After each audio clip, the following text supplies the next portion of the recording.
Assalamualaikum warahmatullahi wabarakatuh. Bagaimana kabar kalian? Mudah-mudahan kalian dalam keadaan yang sehat sehingga bisa mengikuti pembahasan TPS 2 kali ini dengan baik, ya.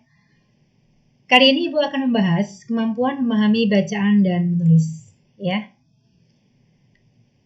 Mohon diperhatikan dengan baik, ada 10 soal di sini. Langsung saja kita mulai pada pembahasan soal nomor 1.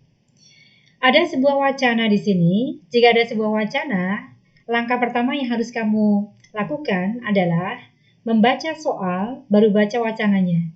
Jadi kalau kamu sudah membaca soal, saat kamu baca wacana atau paragrafnya, sekaligus kamu akan mencari langsung jawabannya dalam teks itu apa, ya. Nah, nomor 1 yang ditanyakan adalah, dalam bacaan di atas, terdapat kesalahan penulisan kata, kecuali. Ada kata kecuali, berarti kita akan mencari tahu penulisan kata yang tepat dalam wacana di atas seperti apa. Di sini ada pilihannya A, B, C, D, E sudah ada, kita langsung analisis saja. Tidak usah cari tahu satu demi satu, langsung kita analisis jawabannya, ya. Kata di samping ada pada kalimat yang kedua. Penghematan energi dapat menurunkan konsumsi energi, di samping juga meminimalkan permintaan energi per kapita. Ada kata di samping, ya. Di samping itu ada imbuhan di atau preposisi di. Nah, perbedaannya sudah Ibu jelaskan pada video pembahasan TPS 1. Kalau kamu sudah menyimaknya, otomatis kali ini kamu sudah bisa membedakan di sebagai imbuhan dan di sebagai preposisi. Di sebagai imbuhan jika di belakangnya diikuti oleh kata kerja, tulisannya digabung. Contohnya kata ditulis, ya. Ditulis adalah kata kerja, maka di sebagai imbuhan digabung dengan kata tulis.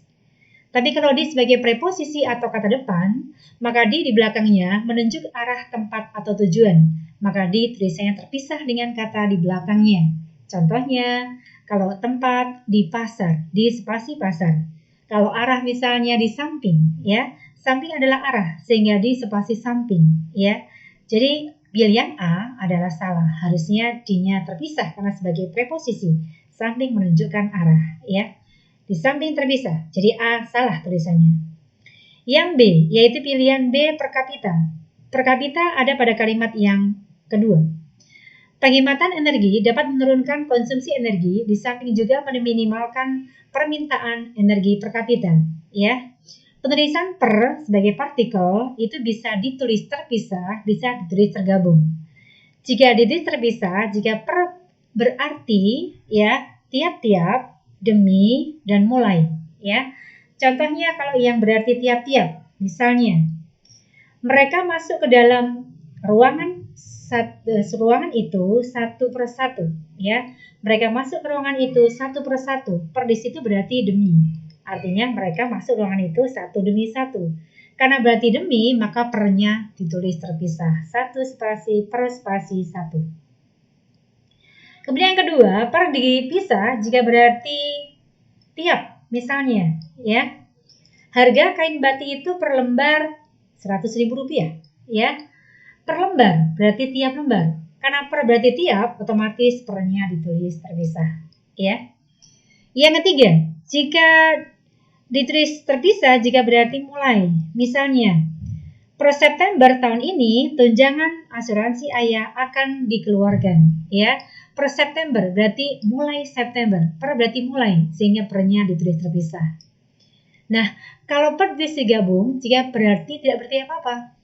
Misalnya ibu membeli gula 1/4 kilogram, 1/4 maka digabung, ya. Nah, di sini konteksnya adalah pada kata per kapita. Kapita berarti kepala, per kapita maka setiap kepala, ya. Tapi per kapita biasa dipakai dalam urus dalam bidang statistik biasanya, ya. Jadi per kapita berarti per berarti tiap, otomatis per kapita dipisah, maka B salah. Yang C import, ya. Import pada kalimat yang ke berapa? 4. Hal ini mengurangi naiknya biaya energi dan dapat mengurangi kebutuhan pembangkit energi atau import energi. Import, ya, belum diserap dalam bahasa Indonesia. Kalaupun tulisannya RT, ya, harusnya cetak miring. Tapi kalau mau diserap dalam bahasa Indonesia, tulisannya T-nya hilang, import saja. Ini kasusnya sama dengan ekspor, kasusnya sama dengan rapor, ya. Rapor bukan rapor, ekspor, ya. Ekspor bukan ekspor, ya. Pakai KS, ya. Jadi nomor C jawabannya salah, harusnya impor tanpa T. Kemudian yang D, metode. Metode pada kalimat yang kelima. Berkurangnya permintaan energi dapat memberikan fleksibilitas dalam memilih metode produksi energi. Metode, yang betul adalah metode, bukan metode, ya. Maka jawaban D salah. Yang E, fleksibilitas, ya. Fleksibilitas pada kalimat yang kelima. Fleksibilitas, memberikan fleksibilitas. Dalam Kamus Besar Bahasa Indonesia, arti kata fleksibilitas adalah kelenturan, penyesuaian diri secara mudah dan cepat, keluasan dan atau ketidakcanggungan. Adapun tulisan yang benar dari kata fleksibilitas, ya fleksibilitas, ya tidak menggunakan X tapi KS. Jadi fleksibilitas sudah tepat, ya. Jadi jawabannya adalah yang E. Mudah-mudahan bisa dipahami. Nomor 2, lanjut. Kalimat ketiga, bacaan di atas akan menjadi kalimat baku jika diperbaiki menjadi, kita lihat pada kalimat yang ketiga. Dengan demikian, dapat menutup meningkatnya kebutuhan energi akibat pertumbuhan populasi. Ya, apa yang dapat menutup meningkatnya kebutuhan energi akibat pertumbuhan populasi? Ini jawabannya pasti adalah penghematan energi. Tapi permasalahannya adalah pada kalimat ketiga, penghematan energi tidak tertulis. Jadi subjeknya tidak ada, ya. Ini subjek ini bisa ditulis penghematan energi, bisa ditulis menggunakan kata ganti yang lain, ya. Nah, ini subjeknya hilang, tidak ada. Sehingga kalimat ini strukturnya tidak tepat, ya. Harusnya minimal sebuah kalimat itu SP. Tapi kalau dianalisis, ya, kalau dianalisis kalimat ketiga itu menjadi dengan demikian dapat menutup predikat, ya, dapat adalah aspek menutup, ya, tidak bisa di sini melekat dengan kata di belakangnya menduduki fungsi predikat. Meningkatnya kebutuhan energi adalah objek, akibat adalah konjungsi, ya, maka ke belakang adalah keterangan, ya. Sehingga polanya adalah POK, kan tidak mungkin, S-nya tidak ada, minimal kan SP, sehingga S-nya harusnya dihadirkan, maka menjadi dengan demikian, koma, karena konjungsi antar kalimat, ada koma setelah itu.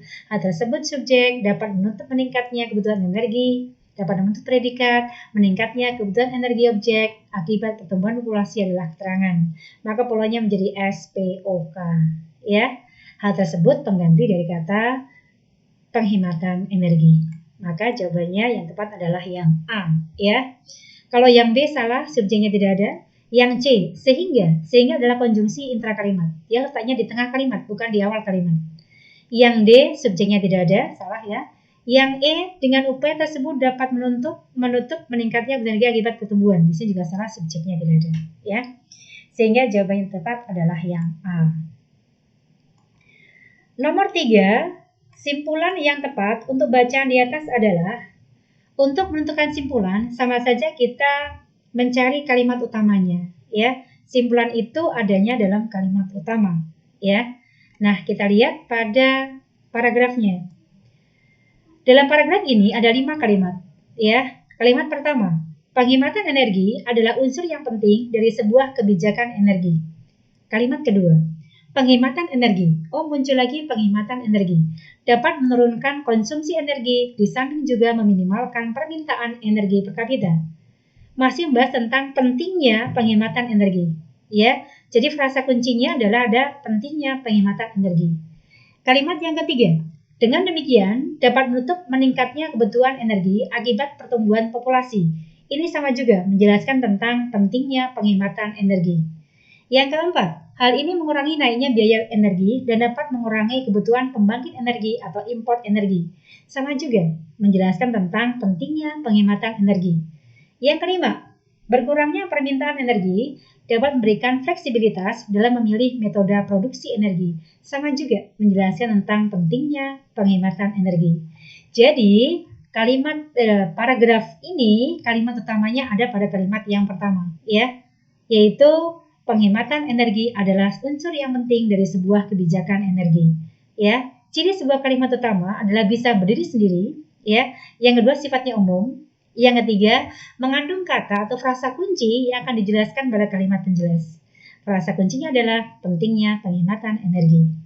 Otomatis kalau dicari simpulannya, maka simpulan itu artinya sama dengan kalimat utama. Jadi manakah kalimat ya yang maknanya sama dengan penghematan energi adalah unsur yang penting dari sebuah kebijakan energi. Sekarang kita cari tahu pilihan A, B, C, D, E-nya. Persoalan energi merupakan persoalan yang perlu dicari solusinya. Bukan, tidak sama. Ya, bukan pentingnya penghematan energi. B, kebijakan energi merupakan unsur penting untuk penghematan energi. Ini kebalik, ya. Harusnya penghematan energi merupakan unsur penting dalam sebuah kebijakan energi. Kebalik ya. Yang C, penghematan energi merupakan kebijakan untuk mengatasi masalah energi. Betul, ya. Jawaban C adalah betul, ya. Yang D, jumlah populasi berbanding lurus tidak ada dalam wacana. Yang E, kebijakan energi akan minimalkan impor energi adalah sebuah kalimat penjelas, ya. Sehingga jawabannya adalah yang C. Kalau ditanya paragraf di atas ini, ya, kalimat utamanya jadi ada berapa? Jadi ada 2. Kalimat pertama, ya, adalah kalimat utama dan dipertegas lagi dalam simpulan, ya, yang kalimat 6 yang tadi ya, itu adalah kalimat utama. Jadi jenisnya berdasarkan letak kalimat utamanya, paragraf ini jenisnya adalah paragraf campuran atau deduktif induktif jika nomor 6 sebagai simpulan dihadirkan. Tapi kalau nomor 6 tidak ada, maka hanya 5 kalimat ini, maka jenis paragrafnya adalah paragraf deduktif, kalimat utama di awal paragraf, ya. Sekarang kita lanjut pada nomor yang keempat. Waduh, ini sebuah bacaan yang cukup panjang, ya, cukup panjang. Ada 1, 2, 3, 4 paragraf yang cukup panjang. Nah, langsung saja seperti trik yang pertama ya. Jadi kita akan mencari membaca soalnya dulu, baru mencari jawabannya dalam teks, ya. Yang ditanyakan adalah perbaikan yang tepat pada kata-kata dalam teks tersebut adalah, jadi tidak mungkin kita akan menganalisis semua kalimat ini satu demi satu mana kata yang tidak tepat. Jadi langsung saja kita akan menganalisis yang ada dalam pilihan saja, ya, untuk menghemat waktu dalam mengerjakan soal, ya. Yang A, tak benda pada kalimat ke-1 seharusnya diganti dengan kata tak benda. Pada kalimat yang ke-1, pada 17 Desember 2020, patung telah ditetapkan sebagai warisan budaya tak benda. Ini tak benda ya. Pada sidang 15 Intergovernmental Committee for the Safeguarding of the Intangible Cultural Heritage di kantor pusat UNESCO di Paris, ya. Ada kata tak benda, ya. Ada kata tak benda di sini. Tak benda, ya, aturannya adalah kata tak, ya, itu ditulis tergabung jika diikuti oleh kata kerja, ya. Maaf, jika diikuti oleh kata dasar. Tak itu digabung jika diikuti oleh kata dasar. Kata dasar itu apa? Kata yang belum mendapatkan oleh imbuhan. Imbuhan itu bisa awalan, akhiran, maupun sisipan. Jadi misalnya kata tak benda, benda ini adalah belum mendapatkan awalan sama sekali, kata dasar. Maka digabung. Maka tak benda digabung, sudah betul. Ya, kasusnya sama dengan maha. Kata maha jika diikuti oleh kata dasar, maka digabung. Maha luas, maha tinggi, maha kaya, maha kuasa digabung. Ya. Tapi kalau mahasiswa kan manusia, sehingga M-nya kecil. Kalau maha kuasa kan Tuhan, maka M-nya kapital. Ya, digabung. Tapi kalau kata maha diikuti oleh kata yang sudah mendapatkan imbuhan, ya, maka dipisah. Maha pengasih, maha penyayang, maha spasi pengasih, maha spasi penyayang, maha spasi. Kalau maha esa, ya, maha esa kecuali. Maha esa itu walaupun kata dasar, kecuali tetap dipisah, ya. Jadi kata tak benda itu tertulis digabung, ya. Jadi sudah tepat. Untuk yang A nggak usah dipisah, tapi digabung saja, ya. Yang B, memperoleh. Pada kalimat kedua seharusnya diganti memperoleh, ya. Kata memperoleh itu kata dasarnya apa sih? Kata dasarnya adalah oleh, mendapatkan imbuhan memper atau mopo, ya. Sehingga jika ditambahkan dengan kata dasar oleh, maka menjadi memperoleh, bukan memeroleh. Ya, karena kata dasarnya bukan peroleh, ya, kata dasarnya adalah oleh, mendapatkan imbuhan memper sehingga menjadi memperoleh, ya. Maka jawaban B itu betul, memperoleh diganti menjadi memperoleh, sudah tepat, ya. Yang C, multidisipliner.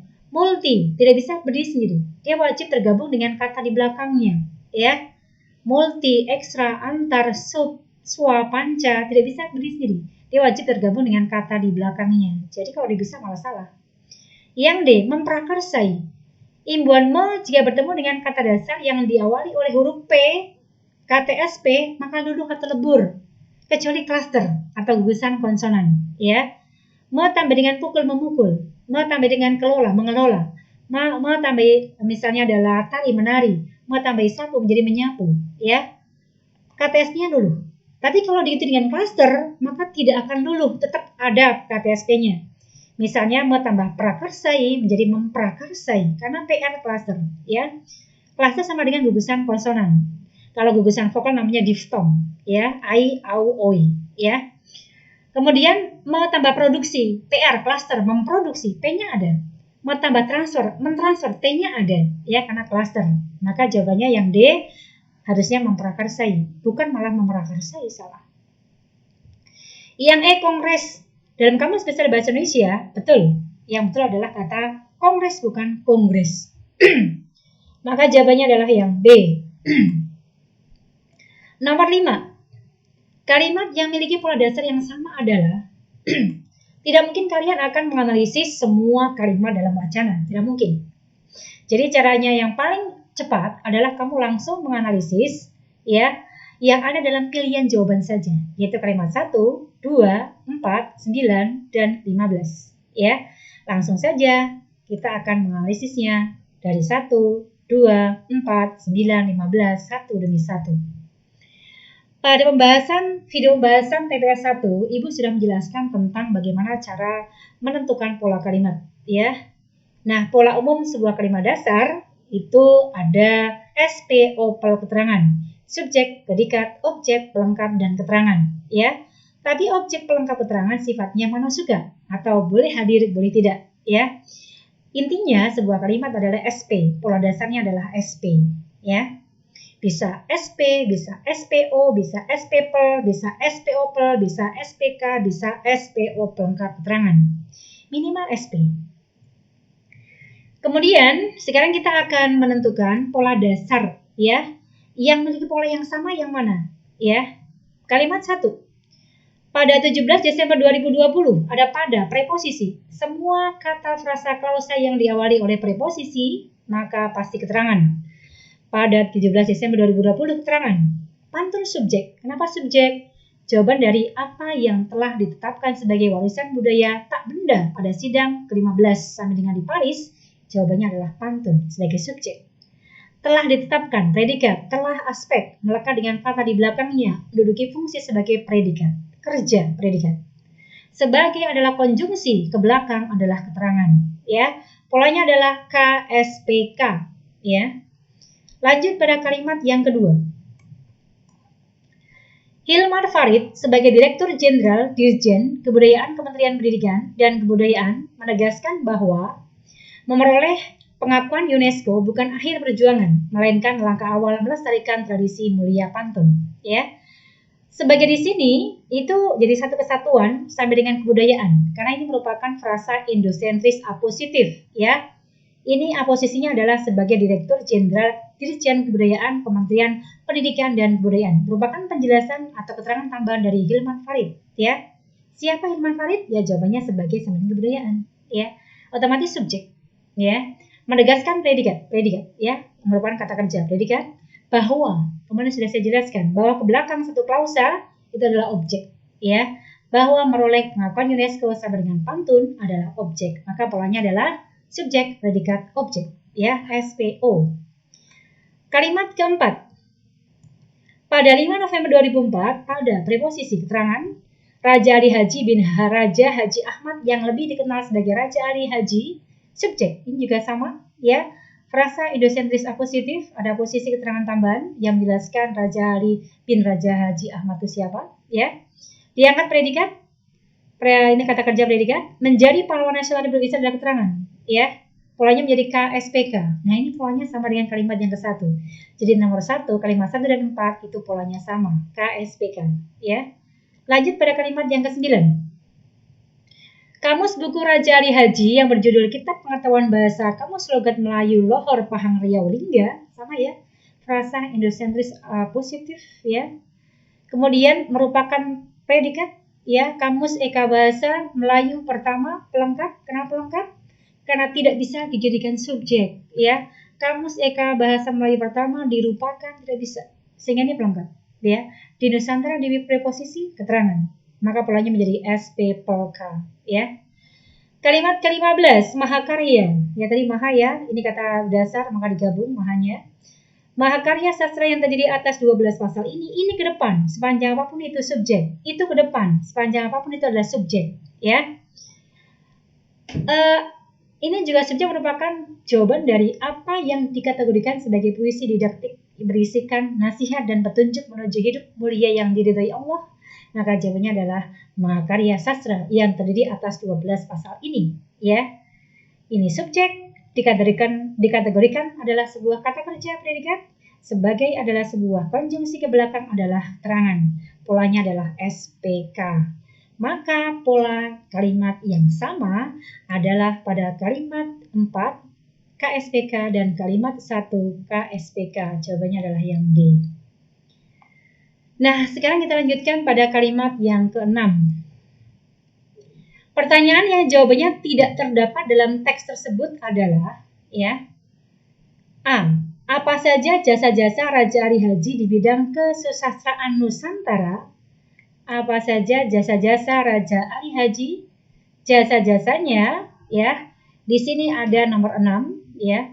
Jasa-jasa Raja Ali Haji di bidang kesusastraan Nusantara luar biasa. Apa saja? Ya, memprakarsai penyusunan dasar-dasar tata bahasa Melayu. Kemudian berpengaruh terhadap pelestarian serta pengembangan pantun, ya. 9 juga. 10 menulis syair situasiana. 11 dalam penulisan sejarah Melayu juga berjasa. 12 ya juga sama ya. 13 juga bidang ketatanegaraan dan hukum juga sama. Jadi jasanya ada pada kalimat ke-7, 8, 9, 10, 11, 12, 13. Ada dalam teks. Jawabannya ada dalam teks, ya. Sehingga A ada jawabannya. Yang B, di mana lokasi penetapan pantun sebagai warisan budaya tak benda? Ya. Dalam wacana ini, pada 17 Desember 2020 pantun telah ditetapkan sebagai warisan budaya tak benda pada. Nah, jawabannya di mana? Yaitu pada sidang 15 Intergovernmental Committee for the Safeguarding of the Intangible Cultural Heritage di kantor pusat UNESCO di Paris. Oh, di kantor pusat UNESCO di Paris. Ada jawabannya dalam teks. Sehingga nomor B betul. Ya. Kemudian yang berikut nomor C. Dalam buku apa kita dapat menemukan syair-syair karya Raja Ali Haji? Ya. Di sini hanya tertuliskan bahwa karya Raja Ali Haji adalah Gurindam 12. Tapi bukan judul bukunya. Hanya bentuknya bentuk syair yang namanya adalah Gurindam 12. Tapi bukunya nggak ada. Sehingga nomor C itu tidak ada bukunya. Jadi jawabannya tidak ada dalam teks. Sehingga jawabannya adalah yang C. Kalau yang D, apa mahakarya yang menjadi pelopor nasastra Melayu karangan Raja Ali Haji? Pasti tadi sudah ya, yaitu Gurindam 12. Jawabannya ada dalam teks. Yang E, mengapa Raja Ali Haji diangkat menjadi pahlawan nasional Republik Indonesia? Ada dalam jawaban juga ya di sini. Yaitu pada kalimat yang ke-5. Pada 5 November 2004, Raja Ali Haji bin Raja Haji Ahmad yang lebih dikenal sebagai Raja Ali Haji diangkat menjadi pahlawan nasional RI. Kenapa? Karena beliau adalah tokoh ulama, sekaligus sejarawan, sastrawan, ya, dan seterusnya. Itu pada paragraf ini menjelaskan tentang kenapa kok ya Raja Ali Haji itu diangkat sebagai pahlawan nasional RI. Jadi jawabannya ada dalam teks, ya. Kemudian jawaban dari nomor 6 otomatis adalah yang C, ya. Sekarang kita lanjutkan pada nomor 7. Di mana sebaiknya posisi kalimat Gurindam 12 ditulis oleh Raja Ali Haji pada 1874 ketika berusia 38 tahun di Pulau Penyengat, Kepulauan Riau pada bacaan di atas. Untuk bisa menentukan ini posisinya ada di mana, otomatis kita harus mencari dulu letak frasa Gurindam 12 dalam teks itu ada muncul pertama kali di mana, ya. Ternyata kata Gurindam 12 muncul pertama kali dalam teks pada kalimat yang ke-14. Karya Raja Ali Haji yang paling tersohor adalah Gurindam 12 sebagai pelopor arus aliran sastra Melayu pada zamannya. Berikutnya, mahakarya sastra yang terdiri atas 12 pasal ini dikategorikan sebagai puisi didaktik berisikan nasihat dan petunjuk menuju hidup mulia yang diridhoi Allah. Otomatis menentukan kapan ditulisnya Gurindam 12 itu, maka harusnya diselipkan di sebelum nomor 15. Ya. Ini Raja Haji dia menciptakan Gurindam 12, kemudian baru dijelaskan waktunya kapan, waktu penulisannya kapan, baru berikutnya menjelaskan tentang berapa jumlahnya pasalnya, ada 12. Maka seharusnya kalimat itu diletakkan sebelum nomor 15. Maka jawabannya adalah yang D, ya. Sekarang nomor berikutnya yaitu 8 sampai dengan 10. Wah, ini juga sebuah wacana yang cukup panjang juga, ya. Otomatis kita baca soalnya dulu untuk memudahkan dan mempercepat dalam pengerjaan soal TPS.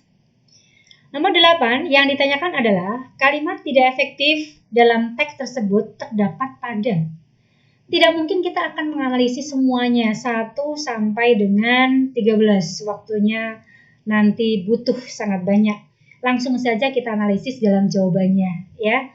Dalam jawaban itu adanya nomor 2, 3, 4, 5, 6, 7, 8, 9, 10, 13. Ya. Sekarang kita lihat, berarti hanya tinggal 1 yang belum, ya. 1 yang tidak termasuk. Sekarang kita bahas pada kalimat yang kedua, ya. Demi mewujudkannya, ia bekerja sama dengan sejumlah pihak, salah satunya Palang Merah Indonesia PMI. Sudah betul? Tidak ada yang salah, ya. Demi mewujudkannya anak kalimat, ia sama dengan PMI induk kalimat, koma. Anak kalimat diikuti induk kalimat, maka ada koma di sini, betul, ya. Yang ketiga, bekerja sama dengan PMI, kegiatan donor darah nantinya bisa diimplementasikan di berbagai destinasi tanah air. Sudah betul, ya. Tidak ada masalah, ya. Nomor 4, kita juga bisa membuat paket wisata misalnya ke Bali dan menginap di salah satu resort. Resort. Resort belum diserap dalam bahasa Indonesia, harusnya dicetak miring. Nah, nomor 4 salah berarti, ya. Ada kata asing. Jika ada kata asing, kata daerah yang belum diserap dalam bahasa Indonesia masuk dalam teks, maka wajib cetak miring. Jadi 4 salah, ya. Nomor 5. Menparekraf mengatakan kebangkitan sektor pariwisata dan ekonomi kreatif dari dampak pandemi COVID-19 hanya bisa dilakukan jika sisi kesehatan juga dapat teratasi. Kata teratasi itu sudah berarti dapat diatasi, ya. Teratasi berarti dapat diatasi. Kenapa ada kata dapat lagi? Pleonasme, ya, pemborosan kata, pengulangan kata, ya, mubazir, menandai sebuah kalimat yang tidak efektif. Salah satu ciri kalimat tidak efektif adalah pemborosan kata. Harusnya jika sisi kesehatan juga teratasi, bukan juga dapat teratasi, ya. Maka kalimat ke-45 adalah tidak efektif. Maka jawabannya adalah yang B. Nomor 9, frasa protokol kesehatan yang terdapat pada kalimat ke-6 termasuk jenis, ya. Apa itu frasa sebelumnya? Ya, frasa itu apa? Frasa adalah gabungan dua kata atau lebih yang menduduki satu fungsi. Fungsi itu subjek, predikat, objek, keterangan pelengkap, ya. Itu namanya frasa. Contohnya, ibuku sangat cantik, ya. Sebuah kalimat, ibuku sangat cantik, ya. Berapakah jumlah frasa pada kalimat itu? Kita harus menganalisis fungsinya dulu. Mana subjek, mana predikatnya. Siapa yang sangat cantik? Ibuku sebagai subjek. Sangat cantik adalah predikat karena pola dasar kalimat minimal SP. Nah, ibuku berapa kata? Ibu dan ku 2 kata, maka frasa. Satu fungsi subjek diduduki oleh 2 kata atau lebih namanya frasa, ya. Kalau diduduki 1 kata saja namanya adalah kata. Kalau ibu saja namanya kata. Tapi kalau ibuku maka frasa. Sangat cantik, ya, predikat diduduki 2 kata, sangat dan cantik, maka frasa, ya. Tapi kalau cantik saja maka kata, ya. Itulah cara membedakan antara kata dan frasa, ya. Mudah-mudahan bisa dipahami. Nah, sekarang kita akan menganalisis jenisnya. Jenis frasa itu ada berapa? Ada frasa benda. Frasa benda sama dengan frasa nominal, ya. Jika inti frasa itu berupa kata benda atau frasa benda, ya. Contohnya misalnya adalah seragam batik. Ya, seragam batik. Ia memakai seragam batik. Ia subjek, maka predikat, seragam batik adalah objek. Ia kata benda. Ia memakai kata kerja. Ya, Seragam batik, dua kata adalah frasa. Frasa jenisnya adalah seragam, bisa dilihat ya, bisa berbentuk, itu adalah benda ya. Sehingga seragam batik adalah frasa benda. Yang kedua adalah frasa kerja atau frasa verbal. Verbal, verb adalah kata kerja ya. Misalnya biasanya diawali oleh sebuah aspek ya, sedang, dapat, ya, ingin, ya, atau diawali dengan imbuhan me atau ber, ya, itu merupakan jenis kerja. Misalnya atau di juga bisa aktif, di pasif ya, kalau mau beraktif. Misalnya adalah saya sedang belajar, saya S sedang belajar P, ya, saya kata benda sedang belajar adalah frasa kerja, ya, sedang melakukan kegiatan. Jadi frasa benda, frasa kerjanya adalah sedang belajar contohnya. Frasa adverbial yaitu frasa keterangan. Keterangan waktu misalnya adalah saya akan datang besok pagi. Besok pagi adalah frasa keterangan, ya. Frasa adjektif atau frasa sifat atau frasa adjektifal itu sifat. Sifat itu ditandai dengan adanya kata sangat, amat, agak, atau di hari sekali, ya. Cantik, kata sifat, sangat cantik, frasa sifat, cantik sekali, frasa sifat, ya. Frasa preposisional, yaitu frasa depan, yaitu frasa yang diawali dengan kata di sebagai preposisi. Di pasar, ya, dari pasar, ke pasar, ya, itu adalah frasa preposisional. Nah, protokol kesehatan, ya, itu merupakan jenis frasa apa? Ini kan frasa kena dua kata, ya. Kesehatan, kean, itu adalah benda. Sehat itu kata sifat, ditambah dengan kean, membentuk kata benda. Protokol benda, jadi jenisnya adalah frasa benda. Maka jawabannya adalah P, frasa nominal atau frasa benda. Yang ke-10, kalimat yang memiliki pola KSPO, ya. Kita analisis pada kalimat kedua, 5, 6, 7, 10. Ya, polanya adalah KSPO. Sekarang kita lihat pembahasannya. Tadi sudah Ibu jelaskan mengenai bagaimana pola dasar kalimat, ya. Langsung saja sekarang kita bahas saja, ya, pilihan jawabannya. Kalimat yang kedua yang kita cari adalah pola KSPO, ya. Demi mewujudkannya, demi adalah keterangan, maka pasti, ya, ini adalah preposisi, pasti keterangan. Ia subjek, ya, bekerja sama predikat dengan preposisi juga pasti keterangan, ya. Maka polanya KSPK. Kalimat yang kelima, menparekraf, ya. Ini adalah subjek mengatakan predikat. Siapa yang mengatakan? Menparekraf, ya. Predikat adalah sebuah tindakan atau kerja. Kebangkitan sektor pariwisata dan ekonomi kreatif dari dampak pandemi COVID-19 hanya bisa dilakukan jika sisi kesehatan juga dapat teratasi. Ini adalah objek. Kenapa objek? Karena bisa dijadikan subjek. Coba, bisakah? Ini dari aktif jadi di, mengatakan, dikatakan. Kebangkitan sektor pariwisata dan ekonomi kreatif dari dampak pandemi COVID-19 hanya bisa dilakukan jika sisi kesehatan juga dapat teratasi, dikatakan oleh Menparekraf. Oh, bisa. Sehingga ini adalah objek, ya. SPO. Kalimat yang ke-6. Dalam kegiatan di sektor pariwisata dan ekonomi kreatif, dalam, ya, preposisi, maka pasti keterangan. Protokol kesehatan, subjek, apa yang harus dilakukan dengan disiplin? Protokol kesehatan, subjek, harus dilakukan, harus aspek, tidak bisa berdiri sendiri. Dia melekat dengan kata di belakangnya, menduduki fungsi predikat, dengan preposisi sampai ke belakang adalah keterangan. Polanya adalah KSPK. KSPK, ya. Maka jawabannya kalimat yang ke-6, ya. Yang dicari adalah pola dasarnya adalah KSPO, KSPO, ya. Kalimat yang ke-7. Untuk dapat bangkit, untuk preposisi, nah keterangan, inovasi, adaptasi, dan kolaborasi, ya. Ini adalah subjek, harus dapat dijalankan, predikat, oleh seluruh pemangku kepentingan adalah objek. Kenapa objek? Karena bisa dijadikan subjek.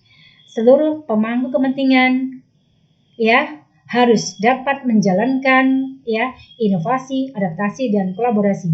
Maka bisa jadi subjek, namanya objek. Polanya KSPO. Otomatis jawabannya adalah yang kalimat ke-7, ya.